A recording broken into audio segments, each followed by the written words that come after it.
किसी गर्मियों के दिन एक बंदा जिसका नाम जॉन रैंडोल्फ था, वो कोलोराडो के सुनसान जंगलों में हाइकिंग कर रहा था। तो उसको बहुत ही गंदी बदबू आना शुरू हो जाती है। इसका पता लगाने के लिए वो बदबू सूंघता हुआ एक क्लियरिंग में आ जाता है। तो इस क्लियरिंग में ना एक पुरानी सी कैंप साइट होती है। अब जॉन बिल्कुल ही वीरान इलाके में था। अब ये आइडिया कि यहाँ पर कोई कैंपिंग कर रहा होगा, वो भी इसमें जो एक लॉन्ग टर्म सेटलमेंट लग रही थी, ये चीज जॉन को बड़ी अजीब लगती है। तो जॉन इस क्लियरिंग से वॉक करता हुआ इसके करीब जाता है देखने के लिए कि यहाँ पर है क्या। जब वो इस कैंप साइट पर पहुंचता है तो इस कैंप साइट के दरमियान में उसको जमीन पर कोई चीज दिखाई देती है। इसको देखकर वो पहले तो प्रोसेस ही नहीं कर पा रहा था दिमाग में, ये इतनी ज्यादा खौफनाक थी, ये फेक लग रही थी। लेकिन फिर देखकर उसको भी पता चल जाता है ये असल में है। उसी वक्त जॉन यहाँ से मुड़ता है, यहाँ से भागता है और मदद के लिए चीखे मारने लग जाता है। 8 फरवरी 1874 की एक ठंडी रात को एक 65 साल का बंदा जिसका नाम इसराइल स्वान था, वो वेस्टर्न कोलोराडो में एक वैली के अंदर काफी सारे बंदों के साथ बैठा था आग के पास। अब इस आग के पास जितने भी बंदे बैठे थे इसराइल को मिलाकर, ये सारे बंदे गोल्ड प्रोस्पेक्टर थे, जिसका मतलब था ये यूएस के वेस्टर्न एरिया में सफर करते थे गोल्ड ढूंढने के लिए। लेकिन पिछले कुछ हफ्तों से ये सारे गोल्ड प्रोस्पेक्टर इस वैली के अंदर फंसे हुए थे, क्योंकि यहाँ पर बहुत ही खतरनाक विंटर स्टॉर्म्स आ गए थे। जितनी बार भी यहाँ पर तूफान आता था 6 फुट बर्फ और बढ़ जाती थी हर तूफान के साथ। लेकिन आज की रात जैसे इसराइल आग के पास बैठा था, फ्लेम्स को एंजॉय कर रहा था, लोगों की कहानियां सुन रहा था जो वो बता रहे थे, तो इसराइल का एक दोस्त, वो भी गोल्ड प्रोस्पेक्टर था, उसका नाम था एल्फ्रेड पैकर। वो खड़ा होता है, वो पूरे ग्रुप को सजेस्ट करता है कि तुम सब मेरे साथ चलो और हमें इस वैली से अभी निकलना चाहिए। बेसिकली एल्फ्रेड सबको ये बोलता है अभी मौसम थोड़ा बेहतर होना शुरू हो गया, यहाँ पर बर्फ भी पिघलना शुरू हो गई है। और एल्फ्रेड कहता है मुझे एक रास्ता भी पता है जो हमें इस वैली से बाहर ले जाएगा, वो भी सिर्फ 2 हफ्तों में, और ये रास्ता हमें सीधा ग्रीन रिज कोलोराडो पे ले जाएगा। ये ऐसा एरिया था जिधर सभी प्रोस्पेक्टर्स को पता था वहां पर काफी सारा सोना है। तो एल्फ्रेड सबको यही बता रहा था ये विन विन सिचुएशन है हमारे लिए, हम यहाँ से जल्दी भी निकल जाएंगे और अमीर भी हो जाएंगे। जब एल्फ्रेड सबको ये सजेस्ट करता है, फिर वो नीचे बैठता है और सारे फिर कुछ देर के लिए खामोश हो जाते हैं। फिर इसराइल इधर उधर सबको देखना शुरू कर देता है कि बाकियों का क्या रिएक्शन है इसकी बात पे, क्योंकि इसराइल को पता था यहाँ पर मेरे अलावा ज्यादातर गोल्ड प्रोस्पेक्टर इसको पसंद ही नहीं करते। ये सारे कहते थे एल्फ्रेड बहुत ही सुस्त और मुश्किल बंदा है। लेकिन इसराइल ये सोचता था कि ये वजह नहीं है कि बाकी सब इसको इस बात पे पसंद नहीं करते, बल्कि वो ये सोचता था बाकी लोग इसको इसलिए पसंद नहीं करते क्योंकि इसको मिर्गी के दौरे पड़ते हैं। अब क्योंकि उसको दौरे पड़ते थे तो इस तरह के सफर में वो दूसरों पे बोझ ही होता था, क्योंकि हर कोई तो अपना ही वजन उठा रहा होता था। तो बाकियों को फिक्र ही रहती थी कि एक बंदा है जो किसी भी टाइम यूजलेस हो जाएगा क्योंकि उसको दौरा पड़ सकता है। लेकिन इसराइल को एल्फ्रेड की इस बीमारी से ज्यादा फर्क नहीं पड़ता। वो ये नहीं सोचता था कि एल्फ्रेड हमारे लिए कोई बोझ है, बल्कि वो ये सोचता था कि एल्फ्रेड काफी स्मार्ट है और बोल्ड है, जब भी तो सबके सामने खड़ा होकर अपना आइडिया प्रेजेंट कर रहा था। ये एक ऐसा बंदा था जो चीजें करना जानता था और इसराइल को इसकी यही चीज पसंद थी। अब ये भी नहीं था कि इसराइल एल्फ्रेड को पसंद करता है तो वो उसके प्लान में ही शामिल हो जाएगा, लेकिन वो इस बारे में सोच रहा था। अब जैसे इसराइल फायदे और नुकसान सोच रहा था कि वो एल्फ्रेड के साथ जाए या नहीं, वो आग के दूसरी तरफ एक बंदे को देखता है जो काफी बड़ा था। वो बैठा काफी सीरियस लग रहा था। वो आहिस्ता आहिस्ता अपना सर इधर उधर हिला रहा था। नहीं, वो कहता है नहीं, तुम लोगों को यहाँ से अभी नहीं जाना चाहिए। फिर वही बड़ा बंदा खड़ा होता है और एल्फ्रेड की तरफ इशारा करता है, बस अब एक और लफ्ज भी नहीं बोलना, अगर तुम लोग यहाँ से गए तो तुम सब मारे जाओगे। और फिर ये बड़ा बंदा दोबारा आग के पास बैठ जाता है और यहाँ पर सारे बिल्कुल खामोश हो जाते हैं। ये बड़ा बंदा जो अभी बोला था ये कोई गोल्ड प्रोस्पेक्टर नहीं था, बल्कि आग के पास जितने भी लोग बैठे थे ये उन सब से अलग था। इसका नाम यूरे होता है और ये एक नेटिव अमेरिकन चीफ था, यूब ट्राइब का। चीफ यूरे ने यहाँ पर बैठे आग के पास जितने भी लोग थे उन सब की जान बचाई थी, क्योंकि कुछ ही हफ्ते पहले ये सारे गोल्ड प्रोस्पेक्टर का ग्रुप इस वैली में ही गुम हो गया था। ये वही वैली होती है जिसमें चीफ यूरे अपने ट्राइब के साथ रहता था। वो इन्हें देख लेता है ये सारे इधर उधर भटक रहे हैं और इनकी हालतें भी बहुत खराब हैं क्योंकि इधर बर्फ के तूफान चल रहे थे। तो चीफ यूरे और उसका ग्रुप इनको खाना पानी देते हैं, यहाँ पर सबके लिए कैंप साइट बनाने के लिए इनकी मदद करते हैं। चीफ यूरे इन सबको कहता है तुम सारा विंटर इसी कैंप साइट में ही गुजारो और जब बाहर का सीजन आएगा, जब स्नो सारी मेल्ट हो जाएगी, तब तुम लोगों के लिए सेफ होगा यहाँ से जाना। शुरू में तो ये सारे गोल्ड प्रोस्पेक्टर बड़े थैंकफुल होते हैं कि चीफ फ्यूरे ने हमें ढूंढ लिया और हमारी ये कैंप साइट बनवाई है। तो ये कहते हैं कोई मसला नहीं है, हम लोग यहाँ स्प्रिंग तक रुकेंगे। लेकिन अब कई हफ्ते गुजर गए थे उन लोगों को इस कैंप साइट में फंसे हुए। तो ये सारा ग्रुप यहाँ पर बेचैन होना शुरू हो जाता है। ये सोच रहे थे अगर हम लोग यहाँ से जल्दी नहीं गए तो हमारे लिए गोल्ड माइन करने के लिए बचेगा ही नहीं, और इजराइल के लिए सोना ढूंढने का और ज्यादा प्रेशर था,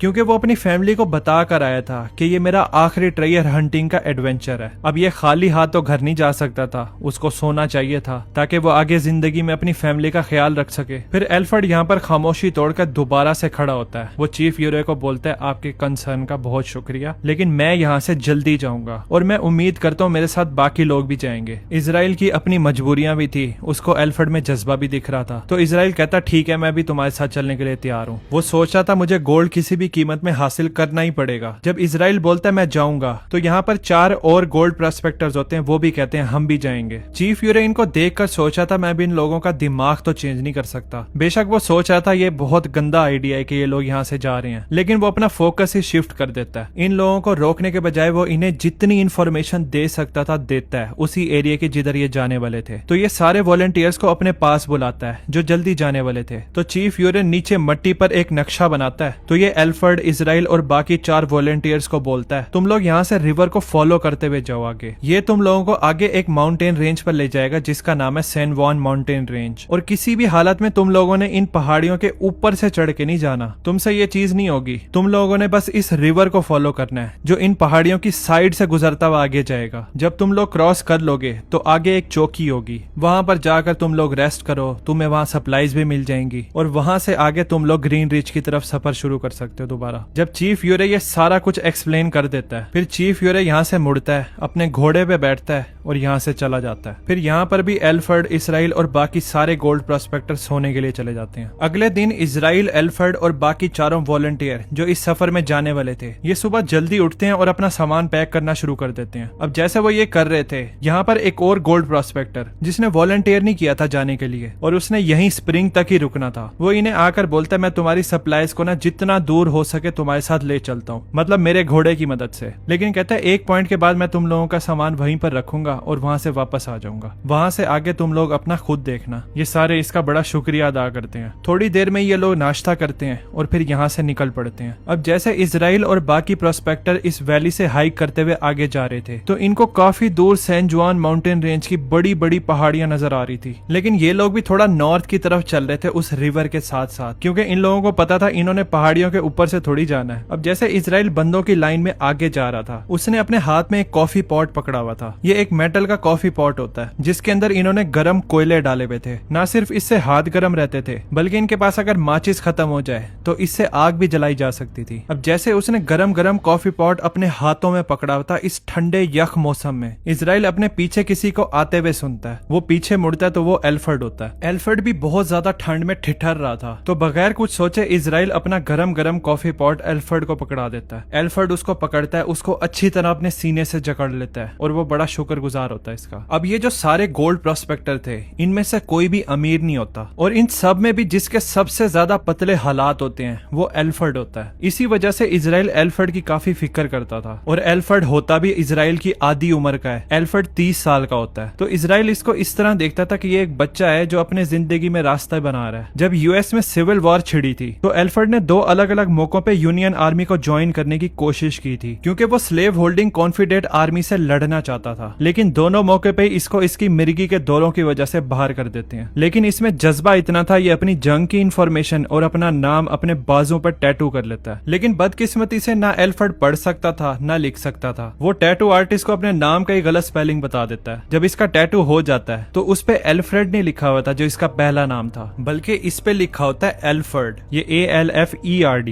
और उस दिन के बाद से यही इसका नाम बन जाता है। कोई भी इसको एल्फ्रेड नहीं बुलाता, सारे इसको एल्फर्ड बोलते थे। तो ये चीज उसके लिए थोड़ी एम्बेरेसिंग थी। आर्मी से रिजेक्ट होने के बाद ये अपनी अलग अलग जॉबें भी चेंज करता है, ना ही एक जगह टिकता था और फैमिली भी स्टार्ट नहीं करता था। तो इजराइल यही सोचता था ये वो बंदा है जिसको मदद चाहिए। तो जब एल्फर्ड खुशी खुशी वो गरम कॉफी पॉट इजराइल से पकड़ लेता है तो इसके बदले में वो अपनी जेब में हाथ डालकर एक फ्लास्क निकालता है, उसके अंदर शराब होती है। वो इजराइल को दे देता है शुक्रिया अदा करने के लिए कि तुमने मुझे ये गरम कॉफी पॉट दिया। तो ये दोनों साथ साथ आगे बढ़ रहे थे, वक्फे वक्फे से एक दूसरे को गरम कॉफी पॉट और फ्लास्क भी दे रहे थे। और फिर उस दिन शाम को जब बर्फ गिरना शुरू हो जाती है वही प्रोस्पेक्टर जिसने वॉलंटियर किया था कि मैं अपने घोड़े से तुम्हारा सामान दूर तक ले जाऊंगा, वो उस पॉइंट तक पहुंच जाता है। वो कहता है इससे आगे मेरा घोड़ा नहीं जाएगा, मौसम आगे काफी खराब है। वो इनकी सारी सप्लाईज यहीं उतारता है, मुड़ता है और फिर वापस चला जाता है। अब जैसे ये सारे बंदे यहाँ पर खड़े उसको जाता हुआ देख रहे थे, सबके दिमाग में यही थॉट चल रही थी, बस सिर्फ 2 हफ्ते इस खतरनाक जर्नी में सब्र करना है, उसके बाद मैं ग्रीन रिज जाऊंगा और अमीर हो जाऊंगा। 2 हफ्ते गुजर जाते हैं। एल्फर्ड, इजराइल और बाकी चारों लोग उस आउटपोस्ट पे पहुंचते नहीं है जो चीफ यूरे ने इनको बताई थी, जो सैन जुआन माउंटेन रेंजेस के पिछली साइड पे थी। वही उनका पहला ऑफिशियल स्टॉप होना था, जिधर से उन्होंने आगे का सफर करना था ग्रीन रिज तक। इसके बाद भी 2 हफ्ते और गुजर जाते हैं, वो फिर भी उस आउटपोस्ट पर नहीं पहुंचते और ना ही वो इर्द गिर्द की और कैंपिंग साइट्स पर पहुंचते हैं। एल्फर्ड का ये बड़ा प्लान इस ग्रुप के लिए डिपेंडेंट था मौसम पे। हाँ, जब ये लोग निकले थे तो मौसम बेहतर होता जा रहा था, यहाँ पर बर्फबारी भी कम हो रही थी। लेकिन कुछ दिन बाद जब ये ग्रुप सफर के लिए निकल गया था तो ये तूफान और एक्सट्रीम होके वापस आ गए थे और वापस से ये वैली और ये ट्रेल जिस पर ये ग्रुप निकला था ये सारा स्नो से भर जाता है। और वो लोग जिनको पता था ये बंदे इस खतरनाक सफर के लिए निकले हुए हैं, वो थे एक तो वही खुद बंदे जो सफर कर रहे थे और दूसरे थे चीफ यूरे और वो जो बाकी के गोल्ड प्रोस्पेक्टर्स थे जिन्होंने डिसाइड किया था हम लोग स्प्रिंग तक इसी वैली में रुकेंगे। चलो, अगर चीफ यूरे और बाकी गोल्ड प्रोस्पेक्टर को किसी तरह पता भी चल जाता है ये सारे बंदे खतरे में हैं, उनके पास तो कोई रास्ता ही नहीं था कि वो उन तक पहुंच सके या उनकी मदद कर सके। इवन वो बाहर दुनिया से भी कांटेक्ट नहीं कर सकते थे, वो तो खुद इस वैली में फंसे हुए थे, कुछ कर नहीं सकते थे। तो इन शॉर्ट एल्फर्ड, इजराइल और वो जो बाकी चारों बंदे थे वो कहीं बर्फीले जंगलों में गुम हो गए थे और किसी को भी इस बारे में नहीं पता था। लेकिन ये सारा कुछ बदल जाता है 16 अप्रैल 1874 को। तकरीबन 2 महीने गुजर जाते हैं एल्फर्ड, इजराइल और उन 4 बंदों को अपनी सिर्फ 2 हफ्ते वाली जर्नी के लिए। उस सुबह ऑफिशियल बंदों का ग्रुप जो उस आउटपोस्ट में रहते थे जिधर इजराइल, एल्फर्ड और बाकी लोगों ने पहुंचना था, तो वहां पर ना उस आउटपोस्ट में ऑफिशियल नाश्ता कर रहे थे किसी कैबिन के अंदर। और जैसे वो आपस में खा रहे थे और बातें कर रहे थे उनके पीछे से एकदम से दरवाजा खुलता है। ये सब पीछे मुड़कर देखते हैं तो दरवाजे पे उजड़ी हुई हालत में एक बंदा खड़ा होता है। उसके बाल और दाढ़ी बिखरी हुई होती है, उसके एक हाथ में राइफल होती है और दूसरे हाथ में मेटल का कॉफी पॉट होता है। अपनी आंखें वो तेजी तेजी इधर उधर हिला रहा होता है। ये बिल्कुल शॉक में था,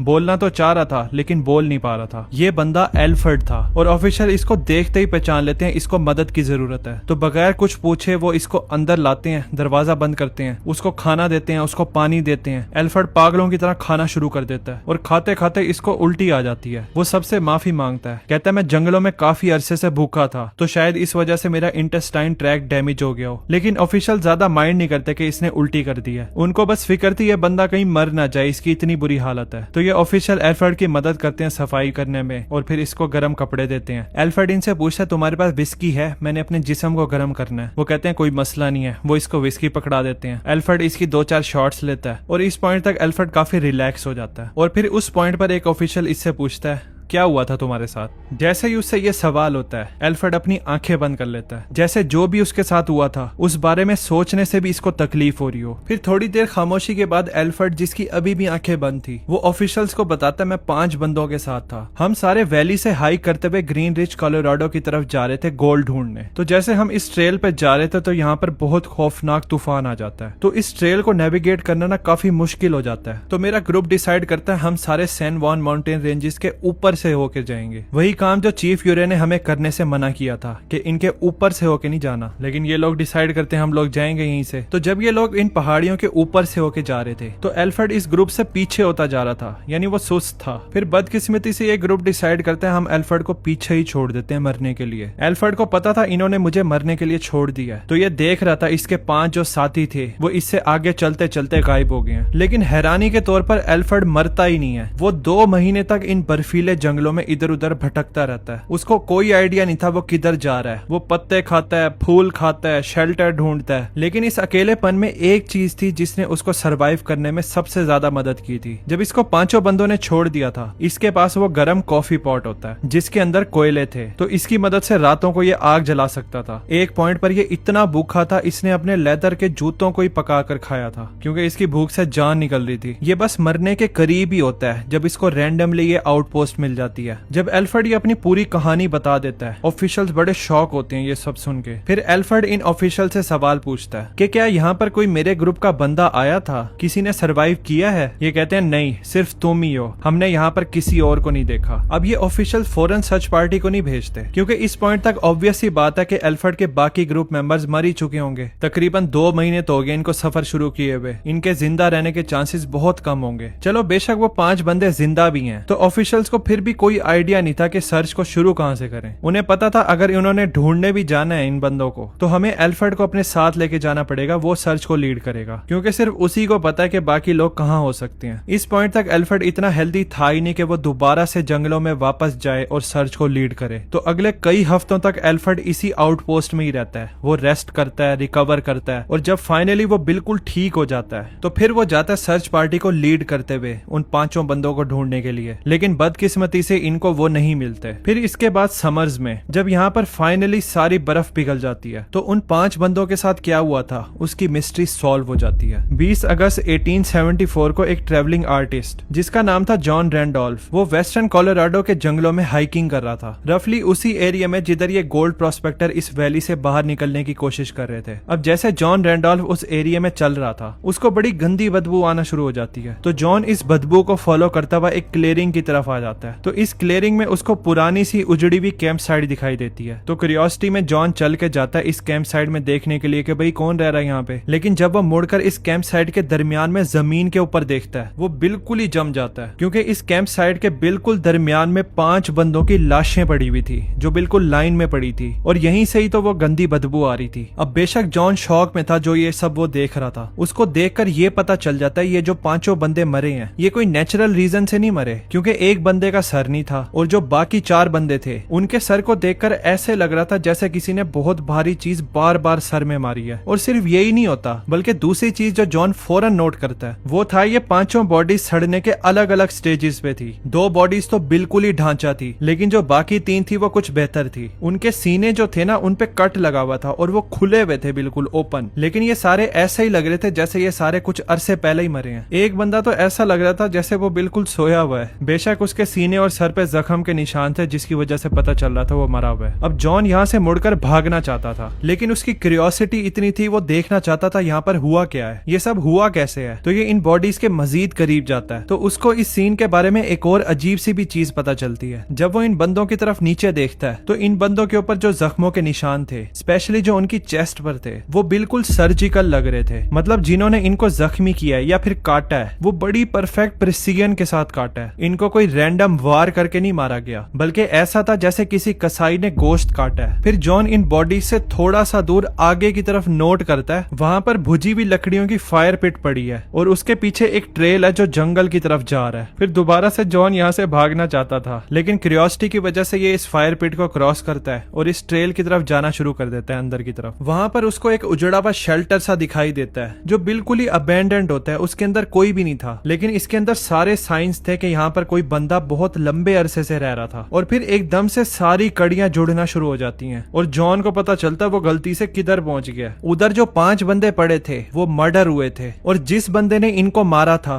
वो इस कैंप में रह रहा था, और कुछ हफ्तों से लेकर महीनों तक वो बंदा इनके बॉडी पार्ट्स को काट कर आग में पकाकर खा रहा था। तो ये एक किस्म का कैनिबल कैंप था। फिर जॉन सोचने लग जाता कहीं वो बंदा वापस तो नहीं आ जाएगा, जो भी यहाँ पर रह रहा है वो वापस ना आ जाए। उसको कुछ नहीं पता होता, वो पैनिक में अपनी स्केच बुक निकालता है, वो इस एरिया की स्केचिंग करता है और यहाँ से भागकर मदद मांगने चला जाता है। बाद में पता ये चलता है वो जो जॉन इलिस्ट्रेटर था जिसने इस साइड को डिस्कवर किया था, वो बिल्कुल ठीक सोचा था जो इस कैंप साइड में हो रहा था। जब एल्फ्रेड को मरने के लिए पीछे छोड़ दिया था, वो 5 बंदे रात के टाइम पहाड़ियों पे आगे बढ़ रहे थे, और फिर कोई बंदा उन पे हमला करता है, उनको मारता है और उनको खाना शुरू कर देता है, और वो बंदा एल्फ्रेड था। इसी वजह से तो एल्फ्रेड इतने लंबे अरसे से सरवाइव करता है। वो सिर्फ रात के टाइम आग जलाकर जिंदा नहीं रह रहा था, बल्कि वो आग जलाकर अपने दोस्तों को खा रहा था। वैसे आज तक सही से ये नहीं पता चला कि इन 5 बंदों को एल्फ्रेड ने किस तरह मारा था, या फिर उसने कब इन 5 बंदों को मारा था। इन्वेस्टिगेशन होने के बाद बस हमें ये पता है कि 4 बंदे इनमें सो रहे थे जब उनको मर्डर किया गया था, और 5वां बंदा जो इजराइल था, वही जो एल्फ्रेड को पसंद करता था और उसका ख्याल भी रखता था, सिर्फ वही बंदा था जिसपे स्ट्रगल के निशान थे जब उसको मारा गया था। एल्फ्रेड मानने से इनकार कर देता कि मैंने 5 बंदों को नहीं मारा। वो कहता सिर्फ मैंने एक बंदे को मारा था, कहता वो भी सेल्फ डिफेंस में। कहता मतलब बाकी चारों को किसी और ने मारा है। ये बड़ा कंफ्यूजिंग सिनेरियो था। अब बेशक एल्फ्रेड पे जितने भी इल्जाम थे, एक चीज से वो इनकार नहीं करता, वो था कैनिबलिज्म। वो अथॉरिटीज को खुद बताता कि मुझे इंसान का गोश्त पसंद आने लग गया था। इनफैक्ट जब अथॉरिटीज उस कैंप साइट को सर्च करती हैं जो जॉन रैंडोल्फ ने ढूंढी थी, उनको उस कैंप साइट के पास एक मुर्दा हिरन भी दिखाई देता है। अब बेशक वो वहां पर पड़ा था,